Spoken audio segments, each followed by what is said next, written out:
Welcome back to Rick and Morty Sundays, the one place on the internet where every Sunday we talk about Rick and Morty. Yeah, that's right, this is the only YouTube channel that talks about Rick and Morty. We can lie about that, can't we? What are they gonna do, sue us? So I wanted to do two things in this video. We're gonna talk about the most recent episodes, and we're also gonna speculate about what tragic event awaits Rick in the season finale. Because they've been building up to something big happening, and I've got a few ideas. But before we do that, please consider leaving a like and subscribe, and you can always unsubscribe at a late date if you don't like what I'm posting. No hard feelings if you want to go. Right then, anyway, showtime. It's showtime, folks. We got a few Dark Souls references in this episode, did you notice? Clearly someone on the team has been playing that game. We got the Covenant of the Sun reference when Morty arrives, and that Goober does the Praise the Sun emote. The Sunbro-like insignia as well, and we got a blind maiden wearing black robes and doing spooky things. It was Dark Souls. We also got Mitchell and Webb both appearing in this episode. I love Peep Show. Well, I don't like watching it. I share a name with one of the main characters, so it can sort of get you down when all the characters are looking directly at you and talking about how much of a loser you are. Oh, and I saw that some people had trouble spotting them. David Mitchell was the tall blonde knight with the mustache, and Robert Webb was the Gimli looking one. You can hear it when they're in the garage and he says, "Oh, that stings," when leaving. I love the social commentary in this episode. So much of the conflicts in the modern world is deeply rooted in reasonless traditions and stupid religions. Yet because so many people depend on following these traditions to function, the traditions hold so much power. And Dan Harmon is a bit of an anti-revolutionist, if that's the right word. He believes that we have all these traditions for a reason, even if he doesn't believe in them. Oh, and I loved the callback to the Vat of Acid episode. We even checked it with a ladle to make sure they weren't hiding in a fake vat of sun. Brilliant. I was worried they'd take the same route they did in that episode, revealing at the end that the whole fiasco was actually Rick's doing to get back at Morty. In the Vat of Acid episode it worked well, but I'm really glad they didn't do it in this episode. It would have gone against all the progress we've seen this season in terms of Rick's character progression, which we'll be talking about a bit more later. I was expecting the episode to end with Morty getting circumcised though, but Vat of Sun was way better. Did Morty retain the powers he gained? Like, is he still immortal? I don't think so, because he didn't chop off his member.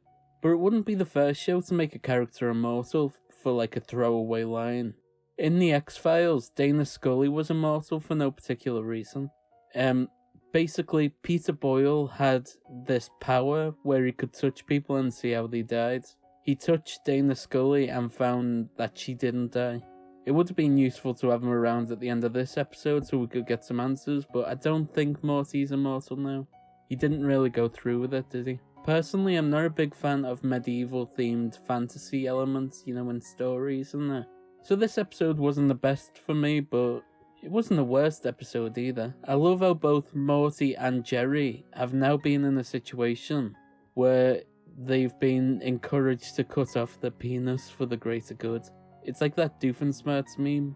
2 times isn't a lot, but it's weird that it happened twice. Morty also seems attached to the idea of Pluto being a planet like his dad was, as you can see when he includes it on the whiteboard. Everyone's freaking out about how nice Rick was this episode, but no one seems to be mentioning how much like Rick Morty was. He did an exact play from Rick's playbook. He didn't play into their traditions, and he gave the Knights massive disillusions for their own beliefs, and even used a whiteboard to crap on them.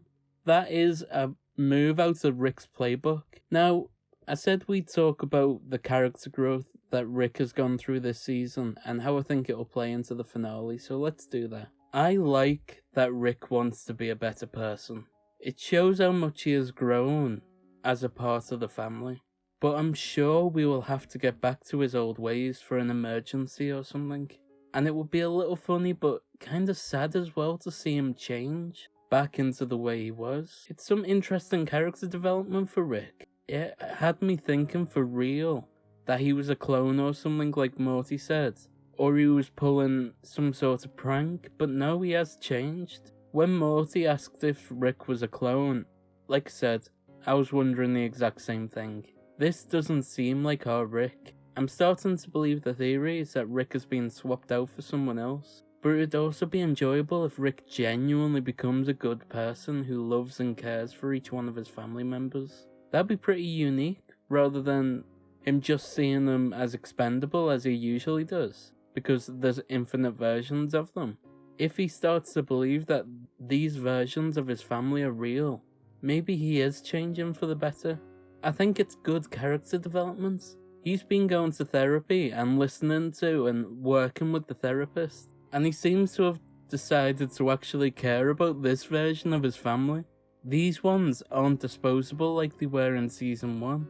I'd be pretty disappointed if they were like, nah, it was fake the whole time, real Rick is back, and he's back to acting like he was in season 1. I really do hope they don't pull another back to basics like they did in the first episode of season 3.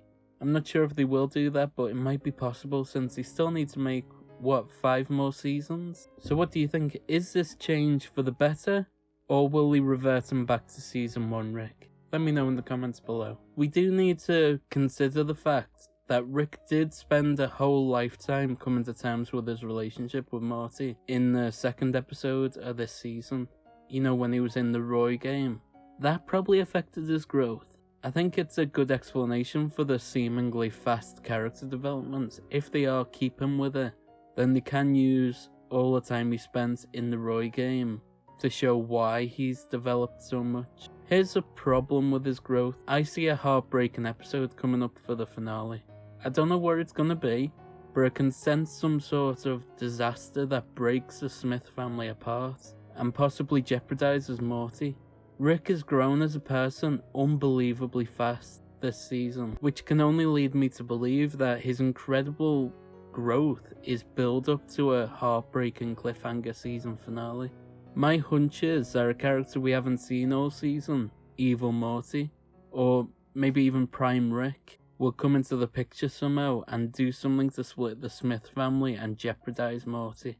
If that happens, I've no doubt that Rick is going to take a big leap backwards as a human, and he'll stop at absolutely nothing to keep Morty safe, but his character growth is going to suffer for it.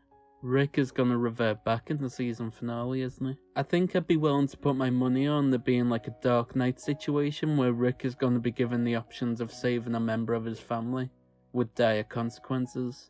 I'm betting that they kill Clone Beth. That would break Rick, and surely it would make him regress. Clone Beth seems like a character that they'd be willing to kill off without too much consequences because you've still got the domestic version of her. But whatever is going to happen in this finale, it's certainly going to be tragic. I'm calling it now. That's the bad news. Having said that, for the time being, I'm really liking wholesome Rick and Morty. I read a theory online that suggested that the reason why Rick is acting more human is actually a way to lure out Prime Rick. They put it this way: Prime Rick killed Rick's family just to get him more jaded and cynical, so he'd become the Rick that we know. But what if evil Rick intended to create the Rickest Rick, and our Rick is there? But now that he's acting more human, he's trying to lure out Prime Rick because he knows that he doesn't like him being human. So our Rick is upsetting the balance of things. So everything we're seeing is him purposefully acting like he's grown to lure out Prime Rick. I quite like that theory. It's believable, certainly. I've just realised that Rick and Morty has got a lot of open-ended plots right now. They've got Bird Person's kid. They've got Rick Prime, Evil Morty. We haven't saw Morty Jr. for a while. I wonder what they'll touch upon in this season finale. Right then, I'm going to wrap her up here. Don't forget to stick around to the very end of the video for the meme of the day. Right, before we wrap up, please consider leaving a like and subscribing. You can always unsubscribe at a later date if you don't like what I'm posting. It's completely free and no hard feelings if you want to go at a later date. This is the meme of the day. Go and watch these videos before you leave. Right, I'll let you go.